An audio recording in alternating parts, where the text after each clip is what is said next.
नमस्कार दोस्तों, अनसुनी दिव्य कथाएं में आपका स्वागत है।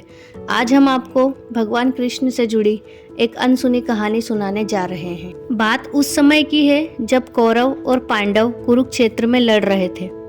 पितामह भीष्म हस्तिनापुर की ओर से कौरवों के लिए युद्ध लड़ रहे थे, लेकिन कौरवों के सबसे बड़े भाई दुर्योधन का यह सोचना था कि भीष्म पितामह पांडवों को कोई चोट नहीं पहुंचाना चाहते हैं। दुर्योधन को लगा कि पितामह भीष्म बहुत बलशाली है और वे पांडवों को आसानी से मार सकते हैं, लेकिन वे जान करके ऐसा नहीं कर रहे हैं। यही सब सोचते हुए दुर्योधन भीष्म पितामह के पास पहुंचा। दुर्योधन ने फिर पितामह से कहा कि आप अपने सबसे शक्तिशाली हथियारों का प्रयोग इसीलिए नहीं कर रहे हैं क्योंकि आप पांडवों को चोट नहीं पहुंचाना चाहते हैं और उन्हें मारना नहीं चाहते हैं। दुर्योधन की यह बात सुनने के बाद भीष्म ने कहा कि अगर आपको ऐसा लगता है तो कल मैं युद्ध भूमि में जाकर 5 पांडवों को मार दूंगा। मेरे पास 5 जादुई तीर है जिनका इस्तेमाल कर मैं युद्ध भूमि में 5 पांडवों को मार दूंगा। यह सुनने के बाद दुर्योधन ने कहा कि मुझे आप पर विश्वास नहीं है, इसलिए वो 5 जादुई तीर आप मुझे दे दो। मैं अपनी कुटिया में इसे सुरक्षित रखूंगा और इनकी रक्षा करूंगा। भीष्म ने वे 5 तीर दुर्योधन को दे दिए। दूसरी ओर श्री कृष्ण को इस बात का पता चल गया और उन्होंने यह पूरा वाक्य अर्जुन को बताया।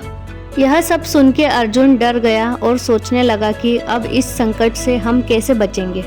श्री कृष्ण ने अर्जुन से कहा कि जब उन्होंने गंधर्वों से दुर्योधन को बचाया था, तब दुर्योधन ने उनसे कहा था कि आपने मेरी मदद की है, इसीलिए आप भविष्य में मुझसे कुछ भी मांग सकते हो। तो अब समय आ गया है कि दुर्योधन से उन 5 जादुई बाणों को मांग लिया जाए। उन 5 जादुई तीरों को प्राप्त करके तुम्हारी और तुम्हारे भाइयों की जान बच जाएगी। भगवान श्री कृष्ण की सलाह अर्जुन को अच्छी लगी। अर्जुन को भी याद आ गया कि उन्होंने दुर्योधन से ऐसा वचन लिया था। कहा जाता है कि उस समय हर कोई अपना दिया हुआ वचन निभाता था, चाहे वह कोई भी हो। चाहे आपका दुश्मन हो, उसने आपको कोई भी वचन दिया हो, वह उसे अवश्य निभाएगा। वचन को नहीं निभाना उस समय नियमों के विरुद्ध था। और फिर जब अर्जुन दुर्योधन के पास गए और उन्होंने उसे अपना वचन याद दिलाया और 5 तीर वापस मांगे, दुर्योधन भी अपने आप को रोक नहीं पाया। क्योंकि दुर्योधन ने अर्जुन को वचन दिया था, इसीलिए वह ना नहीं कह पाया।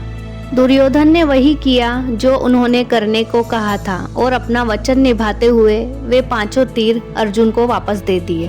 इस प्रकार भीष्म पितामह के इन जादुई 5 तीरों से भगवान श्री कृष्ण ने पांडवों की रक्षा की। तो दोस्तों, आपको यह कहानी कैसी लगी हमें कमेंट करके ज़रूर बताएं और इस वीडियो को लाइक और शेयर करना ना भूलें। भगवान श्री कृष्ण से जुड़ी इसी प्रकार की अनसुनी कहानियाँ सुनने के लिए हमारे चैनल को सब्सक्राइब करें। राधे।